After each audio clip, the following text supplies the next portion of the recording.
Dumating na si Pangulong Bongbong Marcos sa Japan at live mula sa Tokyo. Nasa frontline na balitang yan si Mayan Los Baños. Mayan, ano ba schedule dyan ng Pangulo?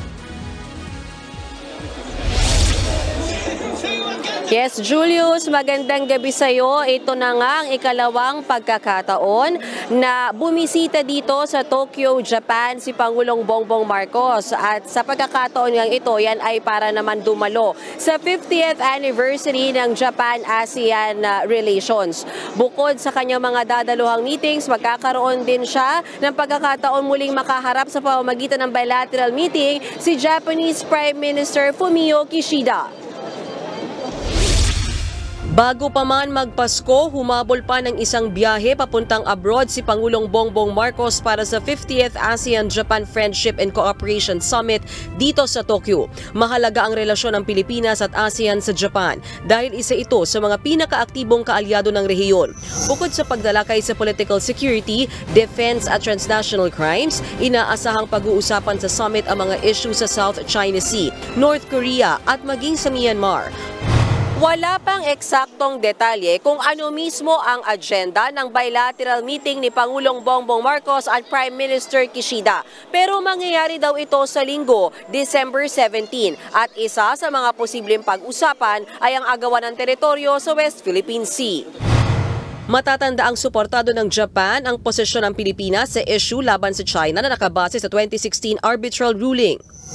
Sa Linggo, December 17 naman ang mismong opening ng ASEAN-Japan Commemorative Summit. Dito natatalakayin ng ilang issue sa rehiyon gaya ng trade and investment, supply chain, connectivity, infrastructure, climate change at food and energy security. Susundan yan kinagabihan ng isang lighting ceremony at gala dinner ng mga heads of state. Pagdating ng Lunes, December 18, dadalo naman ang Pangulo kasamang ibang ASEAN leaders, Japan at Australia sa isa pang hiwalay na forum sa climate change. Magkakaroon din ng roundtable meeting tungkol sa status ng business pledges at agreement noong unang punta ni PBBM dito sa Japan noong Pebrero sa kapipirmahan ng ilang bagong kasunduan ng dalawang bansa. Lunes din nakaschedule umuwi si PBBM. Pero bago umuwi, haharap siya sa mga miyembro ng media sa kadederecho sa Imperial Palace para bumisita sa Japanese Emperor at Japanese Empress. Yes, Julius, nandito na ngayon sa Japan si Pangulong Bongbong Marcos. Pasado alas 7 ng gabi dito sa Tokyo, alas 6 ng gabi dyan sa Pilipinas. Lumapag ang PR001 sakay ang kanyang delegasyon. Wala pa siyang scheduled activities for tonight pero tomorrow yung kanyang unang ASEAN engagement kung saan dadalo siya sa dinner hosted by Prime Minister Kishida. Julius? Maraming salamat, Mayan Los Baños.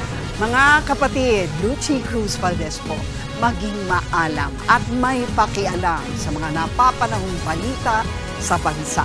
Tumutok at mag-subscribe sa News 5 social media pages.